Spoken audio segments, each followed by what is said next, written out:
Hello everyone. Hongqi's flagship luxury sedan debuted at the Beijing Auto Show. It's not named the L1 as expected, opting instead for the Guoya nameplate, and will be sold under the company's new Golden Sunflower brand.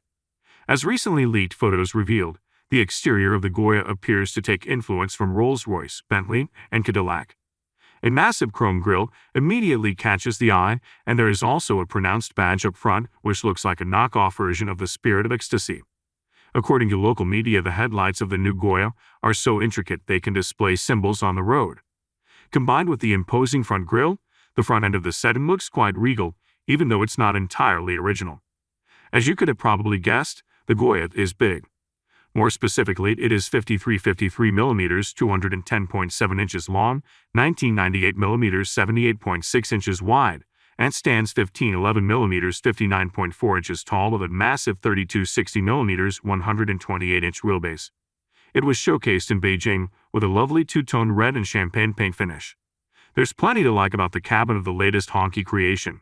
It includes a large infotainment display, a digital instrument cluster, and a small analog clock positioned on top of the dashboard.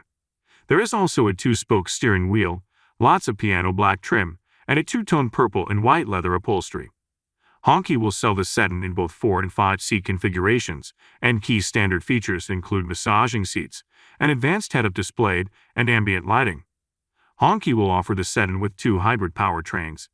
The entry-level option is a 3-liter turbocharged hybrid with a combined 389 horsepower, 290 kilowatts, and paired with an 8-speed automatic transmission.